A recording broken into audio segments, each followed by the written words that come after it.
নমস্কার বন্ধুরা, বঙ্গবাংলা update YouTube চ্যানেলে আপনাদের সকলকে স্বাগত। কলকাতা হাইকোর্টের division bench school service commission বা এসএসসি সংক্রান্ত মামলায় সিঙ্গেল বেঞ্চের রায় বহাল রাখল।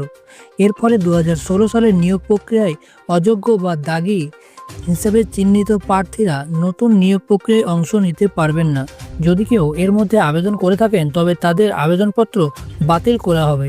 এই রায় এবং সাম্প্রতিক পরিস্থিতি সম্পর্কে বিস্তারিত তথ্য নিচে দেওয়া হলো।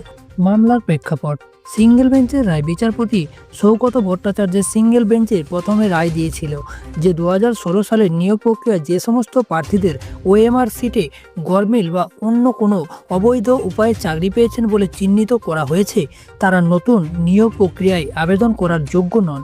আদালত নির্দেশ দেয় স্বচ্ছতা বজায় রাখতে এই অযোগ্য প্রার্থীদের কোনোভাবেই সুযোগ দেওয়া যাবে না।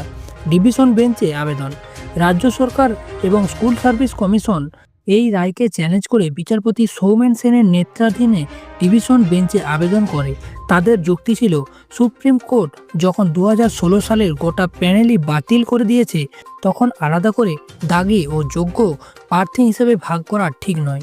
ডিভিশন বেঞ্চের পর্যবেক্ষণ ও রায় ডিভিশন বেঞ্চের সিঙ্গেল বেঞ্চের রায়কে সমর্থন করেছে এবং রাজ্য ও কমিশনের ভূমিকা নিয়ে তীব্র অসন্তোষ প্রকাশ করেছে। শুনানির সময় বিচারপতি সৌমেন সেন এসএসসির আইনজীবী কাছে জানতে চান, অযোগ্য প্রার্থীদের জন্য কমিশন এত সহানুভূত কেন?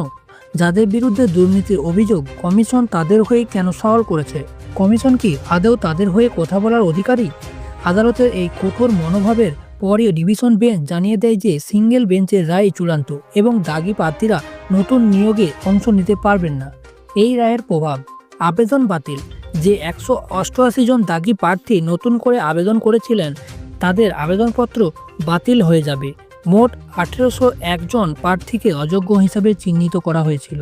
স্বচ্ছতা বৃদ্ধি: এই রায়ের ফলে নতুন নিয়োগ প্রক্রিয়ায় স্বচ্ছতা আসবে এবং যোগ্য প্রার্থীদের প্রতি সুবিচার হবে বলে মনে করা হচ্ছে। রাজ্য ও কমিশনের উপর চাপ: আদালত যেভাবে রাজ্য এবং কমিশনের ভূমিকা নিয়ে প্রশ্ন তুলেছে তাতে তাদের ওপর স্বচ্ছ ও আইনসম্মতভাবে নিয়োগ প্রক্রিয়া সম্পূর্ণ করার চাপ বাড়ল।